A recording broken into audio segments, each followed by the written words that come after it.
What does Sarah Palin have to say about ESPN firing Kurt Schilling? Safe bet involves the words rogue, maverick, and lamestream. Plus, North Dakota allows the arming of unmanned aerial vehicles. Begun, the drone war has. And Buzz Aldrin reveals his 25-year plan to colonize Mars. But is 25 years really enough time to fabricate a convincing landing on the red planet? Our panel provides comfort and conspiracies, but first, a news break. Everyone remembers Joe Camel, the cool cartoon camel used to push cigarettes. Then there was Rocky, the adorable kid-friendly crack rock. And who can forget Mr. Horse, the face of the short-lived legalized heroin campaign back in the 90s. Oh, man. It's hard to know exactly what shape a post-apocalyptic world would take, but it might look something like this.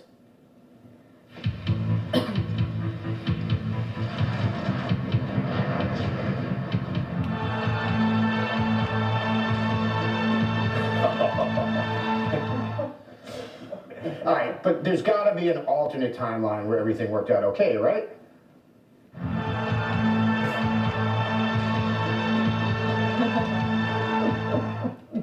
I guess not. Oh, well. All right, Brendan, survival coming up. Something other than halftime, because when I host, there are no mistakes that need correcting.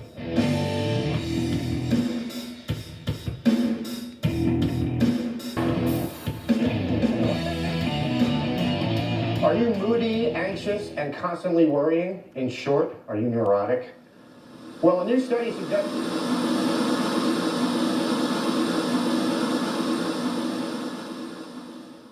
Are we in? Are we in? Well done, number 2. Hello, Andrew. What are you doing? Where are you? I guess your Sentinel personnel aren't that good at protecting the red-eye television signals. Are they, Mr. Levy? I'm not happy about this. You don't have to be happy about this, Mr. Levy. It's my halftime show.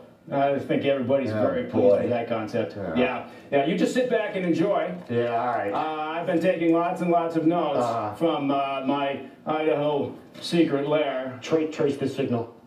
Let's trace the signal. Number 2, he's tracing the signal.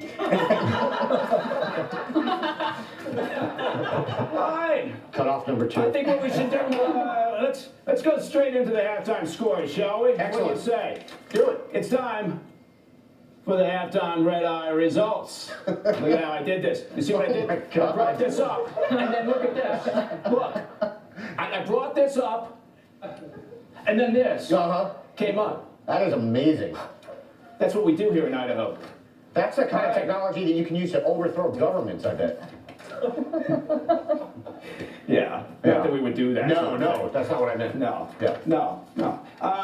Looking at the pie chart, first of all, and who doesn't love a good pie chart? I think we can all clearly see that in terms of who's getting it right, who's getting it wrong, Ethan is clearly in the lead on this one. Ben's not doing too badly. Brendan, he could pick up his game a little bit. And Andy, of course, you're pretty much where you've always been. Yeah. Am I dead? Well, Joe, no. I didn't know you were going to be on the show, to be fair. All right. And the research department already put together the pie chart. Boy. And then I found out that you were going to be doing this because I know, sometimes you got days off. That's true. That's some crack intel you got there from Diligence, Mike. Yeah, no, actually, you know what? I subcontracted that out to Sentinel this time. Because my guys were all on very high-paying projects outside the country. Yeah. We subcontracted it to Diligence. Oh, you do? Yeah, Look at weird. that. Yeah. All right. So, you know what? If we go to an exploded pie chart, then we get the same results. Yeah, that doesn't make much sense. The wanker graph, I know people have been asking about this for some time now. The numbers actually surprisingly look good. If you look at the second quarter as compared to year-to-date and overall, frankly, we're going where we need to be going. Excellent. And so I think that's a good sign. Finally, the latest polling results on word association. How do you describe Andy Levy? Right here. I've got a picture of Andy. I think we can see that there's some trouble brewing for you, Andy. Much like Hillary Clinton. More people described you as unscrupulous, untrustworthy, unhinged, You did get a small percentage, I believe it was 3.2% of the polling audience described you as cheery. That's my base. So, so that's a good sign. Yeah, no, good. I'm going to go straight into the stories. I know that surprises those of you who are used to me taking the next 5 minutes to just bang on about complete bull. But Jono, since Andy brought this up, he mentioned that you actually had the uncredited role of Bikini Girl on One Life to Live. Mm-hmm. How many seasons, and was that every episode? No, I did background once, and a few of our lovely viewers actually found the episodes online. This was in 2010. 2010? Yeah. Okay, how old were you in 2010? I was 21. Higher. Think about that. Yeah. I was not a minor doing the role of Bikini Girl on One Life to Live. Brendan, just out of curiosity, have you ever been described before as a first-time comedian? I'm exclusively described as a first-time comedian. and Ben, not to dwell on this, but did you feel as if Andy was perhaps being abusive by describing you as a giant comedian? Well, you can't be abusive when you're accurate. It can't be sense. I'm 6'7", I'm a monster. But, How much do you weigh, by the way? Well, thanks. That's kind of offensive. All right, let's go to the Schilling story, shall we? First of all, this is Kurt Schilling. In case you don't know him, you haven't seen him before. That's a picture of Kurt Schilling. Now, I'm gonna break this down for you because it wasn't necessarily clear the way that Andy described this story. What Kurt Schilling did was he said that this guy, Adolf Hitler, was comparable to guys like this. This is Abu Bakr al-Baghdadi. He runs the Islamic State. Let me try that again. So Kurt Schilling said that a bad guy like this is like this.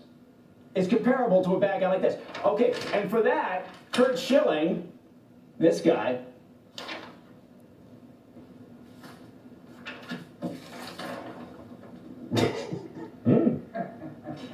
What are you trying to say, Mike? well, if you look at the sort of the lip lines, the wry smile, the bags under the eyes, and the earlobes, you look remarkably alike. Anyway, I'm losing track. But the point being is that the point being is that Kurt Schilling made that comparison, and then people went crazy because you can never compare anybody to Hitler because people are afraid that Hitler will get knocked off his #1 bad guy thing, and then we wouldn't know what to do with ourselves. So. I may be making that up. Ben, Yeah. I don't want to put you on the spot, Ben, but what would you create for Babe Ruth if he had a Twitter handle? What would I create for him as far as... What would his Twitter handle be? Oh, it would be Slobber and Babe, at Slobber and Babe, and the entire thing would just be full of racist rants and about how much Heineken should only be drunken by the Germans and you're anti-American if you do it. Wow. So you're not a Yankees fan? Not a Yankees fan. No. I'm a Brew Crew. Brewers. Heath, you mentioned that, interestingly enough, you had the only actual intellectual point about this. You said that, maybe I'm wrong here, but you said that Schilling might have had a contractual obligation not to mention Hitler? No, not to mention political situations on his social media or maybe on air. I mean, he works for ESPN, right? So he's always talking about sports stuff. Maybe in his contract he says, who knows, I'm speculating, but he can't go off on a tangent opining politically about what's going on here in the U.S. or outside of the U.S. or in the world, or making offensive political tweets out to his fans. That's all I You are way too smart for Red Eye. Oh, no. What, should I dumb it down? Kurt Schilling, good. Saying. Yeah. Brendan, you hate Little League baseball? Yes or no? Yeah, can't stand it. Throw it a little harder, fella. Do you have any kids? No. No. Okay. And I will not allow them to participate in that sport. That's it. They're done. No matter how good they may be. Yeah. Joanne, do you actually know the reason for putting grease on your baseball bill? So you touch the back of the cap, and then when you throw, the ball comes off of your hands a little faster, am I right? Ooh, that's very good. Okay. Yeah. That's so, not I think I'm running out of time. Andy, you mentioned Isaiah 51, verse 6. That was very apropos because that was the only biblical reference to armed drones. And as I repeat from the New Living Translation of the Bible, look up to the skies above, and with your armed drone gaze down on the earth below, and verily smote the mother. Yeah. And Yeah. See, I use the King James version because I'm a traditionalist, but that's fine. oh, okay, all right, I see what you're doing. Okay, and then we did some other stories. We did something about preppers. We talked about pot, and that's about it. Yeah. Andy, I'm going to turn this back over to you because we're running out of electricity here, and I know. Okay. All right, Mike. Thanks a lot, man. Time to take a break. Settle the Lion's revenge when we come back.